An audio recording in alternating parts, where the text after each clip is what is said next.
Hey guys, like, comment, subscribe. We're back again with some more NBA content today.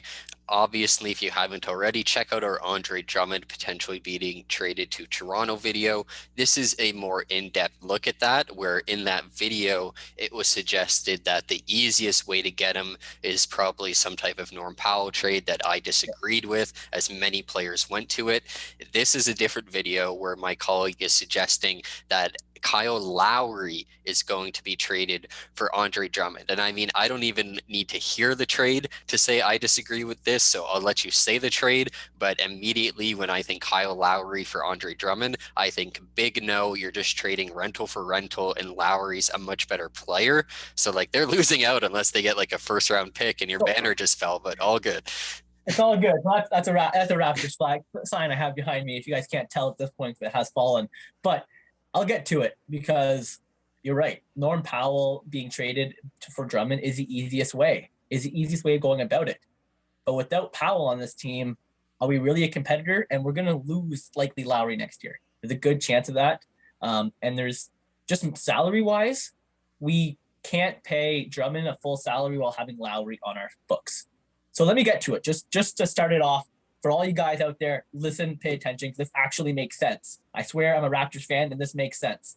So, in my mind, the Raptors are it's going to be a 3-team trade, of course, because Lowry going to Cleveland just does not cut it. Why the hell would they trade for a rental player? They're not looking to compete this year. I get it. So 3-team trade, and many people would say he should go to Philly. You think Masai is really going to send Kyle Lowry to Philly whenever they're trying to compete this year? Not happening. Or very, very slim chances of happening. And there's not very many assets we can get back from Philly straight up. So I'm suggesting the LA Clippers. Of course, Lowry and Kawhi have a great relationship. This gives Lowry a chance to compete this year. But it also gives us a couple assets in return that we can actually use. So in this situation, Clippers easily get one player. That's it. Kyle Lowry. Done. And that gives them a chance to compete this year. Yes. Cleveland would get Marcus Morris as well as Aron Baynes. And as much as you're going to say that's not much value, Morris is a hell of a lot more value than what they traded away to get Drummond last year. A hell of a lot more. Even if he's not on the team long term, the guy averaged almost 20 points per game last year, and he's been averaging 13 and a half on like 24 or 25 minutes this year. Clearly on a rebuilding team where he had more of a chance to get the buckets. Right now, he's not even a fourth option on this team. On the Clippers team, he would go into Cleveland, be a third option at most, or at worst, I should say, and it would actually be beneficial for that team. And he signed on for another 3 years. And then the big piece to all this: the Toronto Raptors receive Andre Drummond, but not only do they receive Andre Drummond, only for Andre Drummond, this does not get us a win out of this trade. The Raptors would receive Drummond and Beverley and no draft capital. I know it's big to lose Lowry for no draft capital, but hear me out. Without having Lowry on this roster, there's a good chance Lowry leaves next year. As sad as it is, I love Lowry as a player, but there's a good chance he leaves, and he's not exactly part of our future at this point. Meanwhile, Drummond is only 27. Drummond has a legitimate chance to be a part of this core. If Drummond joins the Raptors, between Siakam, Drummond, Norm Powell, Fred VanVleet, OG, Milwaukee Flynn, and Chris Boucher, there's no one over the age of 28.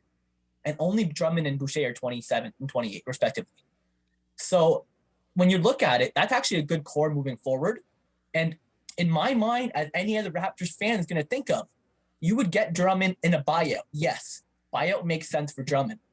But there's so many other teams that are in a higher competitive place right now than Toronto. If Drummond gets bought out, why the hell would he come to Toronto? This just doesn't make any sense whenever the Lakers have a use for him. The Bucks have a use for him. Boston would have a use for him. Brooklyn would have a use for him. Let's be honest, he does the same thing as DeAndre Jordan, but better and more efficiently. He's the leading rebounder in this league, and it has been for 5 years in a row. The Raptors' worst part of their team right now, rebounding. And as much as he wouldn't really exactly fit, and we talked about this in the other video, it's not a perfect fit because his three-point is off at times. At least he's willing to shoot it compared to someone like Ben Simmons, for example.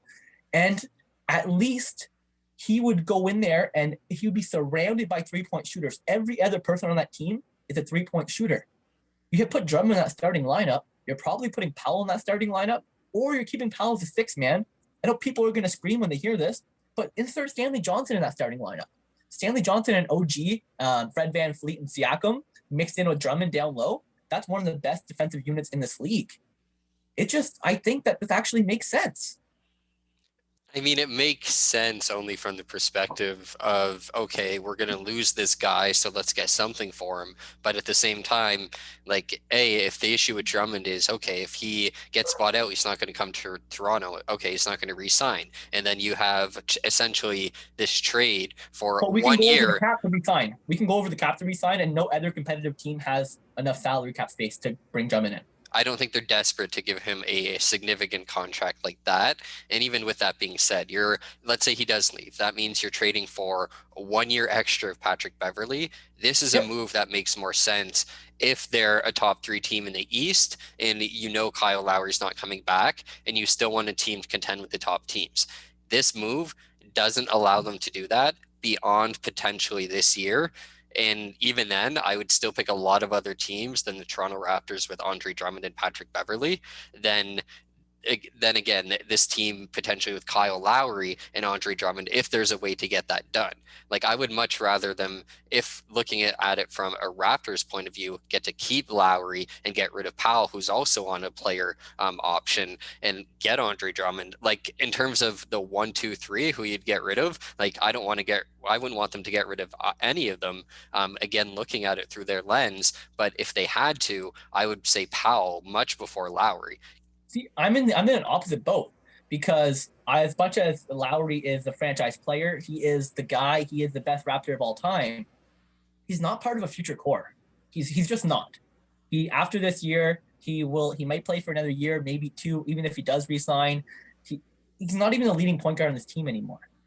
Norm Powell, on the other hand, especially if we do this trade, we're able to re-sign Drummond, go over the salary cap to re-sign him. I'm not saying give Drummond a max contract, but I am saying this opens up room to give Powell a $15 to $20 million a year contract. But again, the point is, like, it's a player option. It's up to Powell if he's going to want to come back or not. Like, the guarantee that the most money. Yeah, but at the same time, I would say there's the same likelihood that if Powell decides he wants to go to the market, that he comes back, then Lowry comes back. Like, either way, if they hit the free agent market, there's a good chance that either of those players leave, especially when they don't even know when and if they're going to play in Toronto. So I wouldn't. On my end, it's just Powell doesn't get traded. I would love for Powell to get traded and to bring in Drummond. Not really, because I love Powell as a player. I just don't see how it would help their future. And if you give up Powell, then you're also including someone like Stanley Johnson. I don't think any of these moves help their future at all, because at best, like, the future would be 1 year of Patrick Beverley, and that means they have to win next year, or this future from this deal doesn't do anything for them. But when you look at it that way, you also got to think about, by bringing in Drummond, you have a higher chance of re-signing him than when you do if you don't have him on your team already. You have a higher chance, especially if you're competing. And when you're looking at competitors to trade Lowry at right now, there's a lot of talk about trading Lowry, a lot of talk about Lowry not playing in Toronto ever again. And you're looking at competitors, there's not very much another team can offer us anywhere close to this amount of value. There's not. Hey, I would say, like, realistically, you're the only person in the NBA world who is giving Andre Drummond the value per his numbers that he deserves, because I don't think anyone thinks, A, that he's worth these players, and B, that he's going to be worth going over the cap to potentially re-sign, and not only that, make the Toronto Raptors a contender for years to come, when he's been on other talented teams and he has not done that. So he's never had a core around him as good as the core in Toronto. Core around him would have been Detroit with Blake Griffin, and that's it. Declining Blake Griffin. If you go through all of those years and you look at those players, I'm sure there's at least a roster that was comparable to what the Raptors would have without Kyle Lowry. See, I don't see that. I just don't see that with those Detroit teams that he was on, or this Cleveland team. They were never higher than, I can look back, but I don't believe they're ever higher than 8th seed. And to me, this Toronto team without Kyle Lowry is an 8th seed. At least. Maybe, like they could be, but that's what the issue is, that they're even making the trade because they're struggling to even be that 8 seed. Like the team's frustrated and losing to bad teams still. Yep. So there's a lot to be done, and I don't think swapping out your leader for a guy who's not a leader and just stats of stuffs is going to change anything for them. Stuff's the But then stats, you sorry. look at it and you look at the fact that they're actually in trade talks with Drummond. They're actually exploring trade talks with Drummond. They wouldn't be sitting him if this wasn't actually an option. The Oh, only it's an team who's option. been the only team that's been rumored to be a part of trade talks is the Toronto Raptors. And whenever you're looking at the future of the team, this is the way that it makes sense. That's the only reason that they would be in trade talks right now. There's trade talks about Lowry leaving. There's trade talks about Drummond coming in. Put 1 and 2 together. Hey, I mean, again, there was a lot of talks about Harden coming to Toronto too. That never happened. There's been a lot of talks with the Toronto Raptors for a lot of years. I mean, look at all the talk with Giannis coming to Toronto. Didn't happen, not going to happen. Like with the Raptors, they're the only team in Toronto. They're in Toronto. They're going to get media, and anytime there's a rumor, it's going to get blown out of proportion. That's the reality. Not saying it's not going Cleveland to is sitting happen. Drummond Hey, for a reason. hey, again, it's very much an option. Everyone's open in agreeing that.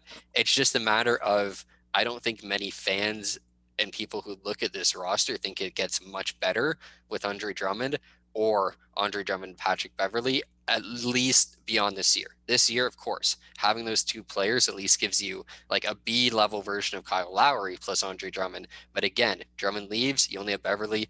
It doesn't have any benefit for them after that. Like if they get a first round pick out of that deal too, then I would say absolutely take it. But in my mind, I think the most you'd be able to get would be maybe a second from Cleveland if they value Morris to that extent. I'd say the Clippers, if they, oh, well, I guess probably not because they don't have any. But that's where the issue is. Exactly. That's where the issue of trying to trade Lowry comes into play anywhere. There's no competitive team that the Raptors can get assets from, whether it be future or current, that are going to go beyond this year.